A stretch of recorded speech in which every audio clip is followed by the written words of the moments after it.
I am honored to be here with you today because, let's face it, you accomplished something I never could.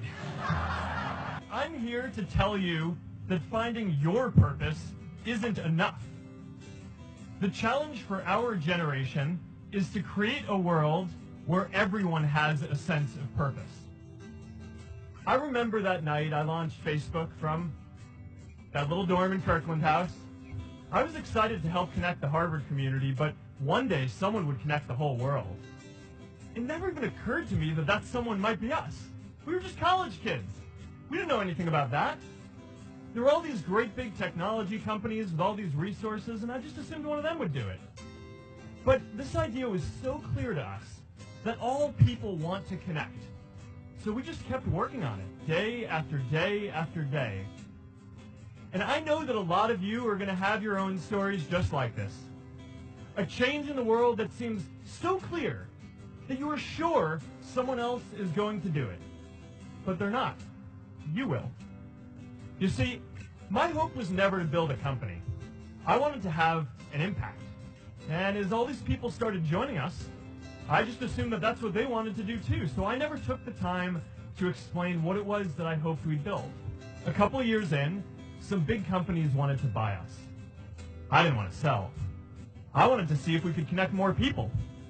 And we were building the first version of Newsfeed at the time, and I thought, if we could just launch this, it could change how we all learn about the world. Nearly everyone else wanted to sell. One of my close advisors told me if I didn't agree to sell the company right now, I would regret that decision for the rest of my life. Relationships were so frayed that within a year or so, every single person on our management team was gone. That was my hardest time leading Facebook.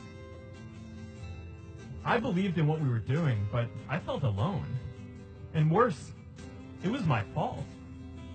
I wondered if I was just wrong, an imposter, a 22-year-old kid who had no idea how things actually worked. Now, years later, I understand that that is how things work when there's no sense of higher purpose. So it's up to all of us to create it so we can all keep moving forward together. And now it's our generation's turn to do great things. Now I know, maybe you're thinking, I don't know how to build a dam. I don't know how to get 1 million people involved in anything. Well, let me tell you a secret. No one does when they begin. Ideas don't come out fully formed. They only become clear as you work on them. You just have to get started. The reality is, anything we do today is going to have some issues in the future. But that can't stop us from getting started. Facebook wasn't the first thing I built. I also built chat systems and games, study tools and music players, and I'm not alone. The greatest successes come from having the freedom to fail. Congratulations, class of 2017. Good luck out there.